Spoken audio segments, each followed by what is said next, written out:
नमस्कार, आप देख रहे हैं भारत न्यूज टुडे चैनल। योगी सरकार के मंत्री ने बयान दिया कि दाल 100 रुपए से नीचे है और फिर उसके बाद बड़ी जोर से हंसे भी। इस पर आप क्या कहेंगे? ये चुनाव और चुनाव के बाद जो परिणाम आया है, जो चुनाव में मुद्दे उठाए गए थे महंगाई को लेकर के, बेरोजगारी को लेकर और जो आम लोगों की समस्या है, इस समय आप उत्तर प्रदेश में देखोगे जिन लोगों ने ये कहा कि हम स्मार्ट सिटी बनाएंगे, उनके स्मार्ट सिटी देख लीजिए, हर जगह जल भराव है, गंदगी है, एक्सीडेंट हो रहे हैं, लोगों की मोटरसाइकिल गड्ढों में चली जा रही है, गाड़ियां नहीं चल पा रही हैं, गड्ढों की वजह से एक्सीडेंट हो रही, जान जा रहे हैं। और इसके बाद स्वास्थ्य सेवाएं भी उसी तरीके से बेकार हो गई है, बिल्कुल स्वास्थ्य सेवाएं ठप है।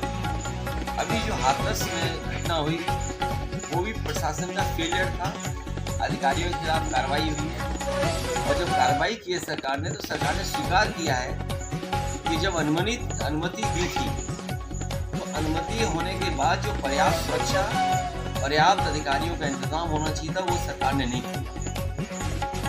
और बेरोजगारी अभी भी वैसी दिखाई दे रही है और उसी पैमाने पर नौजवान बेरोजगार घूम रहा है, नौकरी की तलाश है। ये सरकार के लोग झूठ से चलाना चाहते हैं और जो जमीनी हकीकत है उससे सरकार के लोग दूर हैं। जो महंगाई बढ़ी है उसकी जिम्मेदारी खुद है, क्योंकि अपने लोगों को मुनाफा कमाने देते हैं। अगर किसान को उसकी फसल की कीमत नहीं मिल रही, अगर किसान को सही कीमत सरकार नहीं उपलब्ध करा पा रही, तो जो मुनाफा हो रहा है वो किसकी जेब में जा रहा है? ये जो मुस्कुराहट, जो हंसी या जो जानकारी उन्हें नहीं थी, वो इसीलिए दी गई थी क्योंकि वो अपने लोगों को मुनाफा कमाने दे रहे हैं। तो वो आपको, हमको ये समझना है कि आपको पता ही नहीं है, इसलिए आपका और जनता का मजाक उड़ा रहे हैं। तो इन्हें ये सवाल करना चाहिए कि आखिरकार मुनाफा किसकी जेब में जा रहा है? आटा महंगा, दालें महंगी, सरसों का तेल महंगा, रिफाइंड तेल महंगा और जितनी भी खाने पीने की चीज़ें सब महंगी। किसान को मुनाफा नहीं, आम आदमी को लाभ नहीं, तो आखिर किसकी जेब में मुनाफा जा रहा है? डीजल पेट्रोल महंगा, रशिया से संबंध अच्छे हैं, तेल रशिया से न केवल सस्ता मिल रहा है बल्कि पुराने रेट पे सस्ता मिल रहा है। और क्योंकि रशिया को अपने संबंध भी ठीक करने हैं तो छूट भी दे रहा है, तो जो छूट मिल रही है इनको, पुराने रेट पे मिल रहा है, फिर भी डीजल पेट्रोल जनता के लिए महंगा, तो मुनाफा किसकी जेब में? ये तमाम सवाल है, इसका समय समय पे सरकार ध्यान रखा।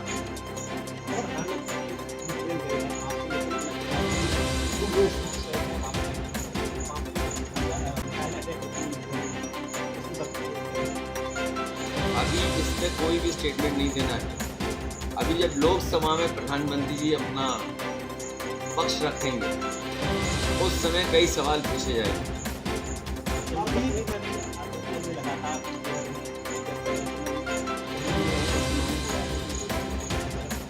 ये कश्मीर को लेकर के या हमारी सीमाओं को लेकर के जितना इनको सावधान होना चाहिए था, जितने इनको इंफ्रास्ट्रक्चर के प्रोजेक्ट वहाँ चालू करने चाहिए थे, वो नहीं हुए हैं।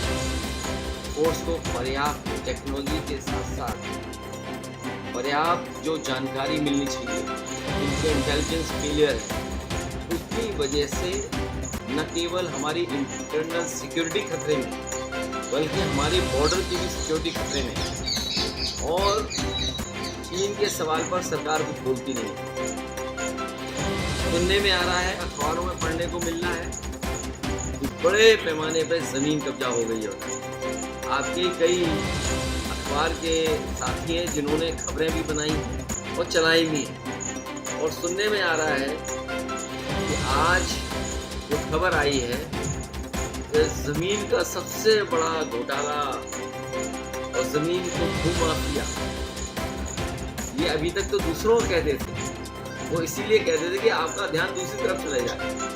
लेकिन जैसे सच्चाई सामने आ रही है, सबसे बड़ा सबसे ज़्यादा ज़मीनों का काम करने वाला कोई अगर है तो वो भारतीय जनता पार्टी के लोग। हाथरस लखनऊ में आज नीति का जो दूसरा कार्यक्रम था जिसमें मुख्यमंत्री ने कहा है कि विभिन्न सरकारों ने लूट होने की सहायता नतीजे लूट करने के लिए निकलते थे। आप पत्रकार साथी जानते हो कि कुछ कपड़े पहनने के बाद किसी को झूठ नहीं बोलना चाहिए। हाथरस में ऐसे जो वस्त्र होते हैं कई बार वो वस्त्र की भी पाबंदी लगाते हैं कि आप झूठ नहीं बोल सकते, आपको सत्य ही बोलना पड़ेगा। तो कम से कम अगर वो खुद नहीं बोल सकते तो उन कपड़ों का ख्याल रखें जो उन्होंने वस्त्र पहने हैं। और ये अपना छिपाना चाहते हैं कि हाई कोर्ट ने कॉपियां बदल दी। आपको जानकारी होगी कितनी कॉपियां बदली गई, और ये हर नौकरी में इन्होंने घोटाला किया। ये हर नौकरी में इसलिए घोटाला करते हैं क्योंकि इनके अपने लोग कैसे एडजस्ट हो जाए। मेरे पत्रकार साथी डी न्यूज़ वाले, मैं कहता हूँ तुम बहादुर आदमी हो।